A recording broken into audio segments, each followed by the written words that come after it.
Hello everyone, I'm Tamara and welcome to my YouTube channel. Today I'm going to give borderline personality disorder advice. Abandonment fears, go away. If there was one thing I could eradicate from all people suffering with borderline personality disorder, it would be to take away abandonment fears.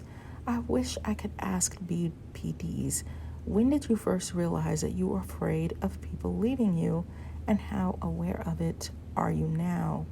People without the disorder feel that extreme fear when in a romantic relationship. The thought of a love interest ending the relationship can seem unbearable and can make the person act out, call too much, cling to the person of interest, go to their jobs, become irrational, and not be able to focus, feel good, or think straight. When in that state, it's hard to control their emotions or make right decisions. So strong is the feeling of not wanting to be left. That is the closest I can get to understanding what borderlines must feel like on a daily basis. The sad part is, borderlines may feel this same type of feeling towards their children, friends, co-workers, neighbors, and church members. It is a terrifying but irrational fear. It's irrational, but they play into it so much that it becomes a self-fulfilling prophecy. Because when you're afraid of something, it impacts the way you react to it. No one can make me, for example, not be afraid of bugs. Just like someone who is afraid of heights cannot be quenched by saying, "Stop being afraid." Fears do not work that way. I can only figure out ways to help myself cope, like getting bug spray, an exterminator, or getting help from someone to move it outside. Even talking about it is upsetting. I've been told things like, "It's smaller than you. You have the power."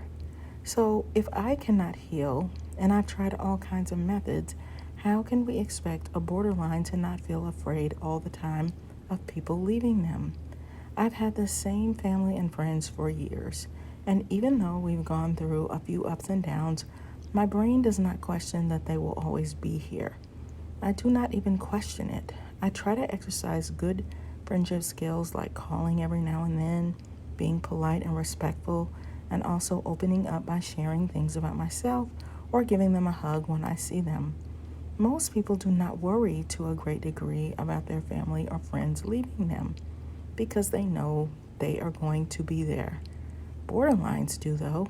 So great is the fear that it creates spider webs of arguments, rage, seeing the person as amazing, and then one perceived unrealistic slight, and the person becomes the worst person in the world. All those things serve to make a relationship difficult.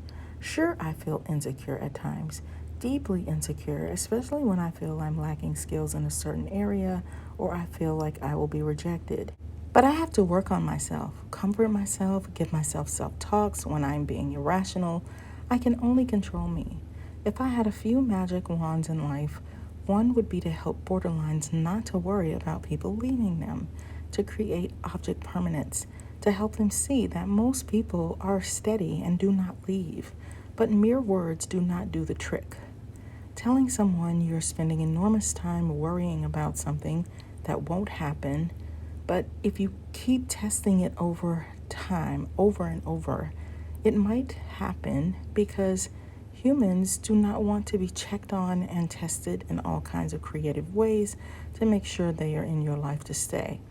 Borderlines create all kinds of unnecessary extreme schemes and tactics to see if a person will still be there. Too many phone calls, walking up to a group of friends asking, "What are you talking about?"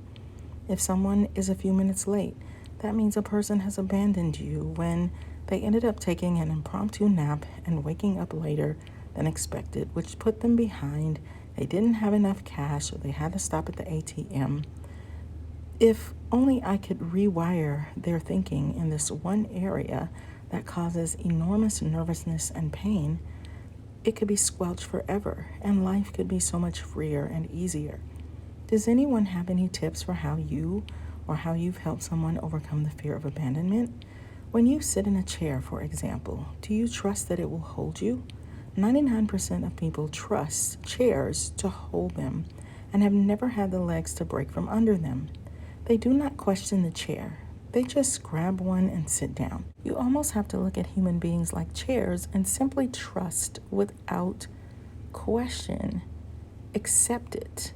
We start having problems when we start to figure out, question, uncover, recover, test the chair, wonder if the paint color will cause the chair to break. What happens if the legs on 5 different chairs breaks? You will start to be one of the only people who believes that chairs will not hold you, while the rest of the world continues to believe that chairs will always support and hold them up no matter what. But if you are one of the rare people who have had the legs of a chair to break underneath you, people will see you pick up the chair, hold it upside down, examine the screws, and always carry tools in your pocket to test the material in the chairs and make sure they are safe. If you saw someone constantly doing that, what would you say to them? You'd probably say, "Here, let me test it out first to show you that it's okay," or "You'll be fine, just sit in the chair." Now, just like people, some chairs are more comfortable than others. We may prefer one over the other because of the way it feels, but nevertheless, even if it's a bit uncomfortable, we know that it will still hold us up for the duration that we interact with it. We know that the chair will not get up and walk away. It's going to stay there where we left it. So, the next time you are tempted to think that a person is going to leave you, isn't it better to accept them as they are and put your faith in that they won't, so that you do not spend an exorbitant amount of time worrying about something that never happens? In fact, how about act out your energy on a chair that's in the other room?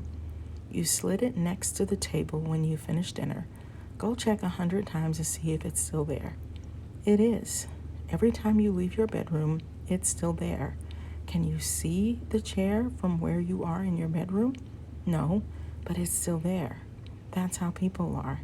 When you leave church, yes, you may not see people when you go home to your own home, but when you return to church the next Sunday and arrive there, those same people are there again. So you have to practice accepting without thinking, accepting without questioning until that fear subsides. I know it's much easier said than done.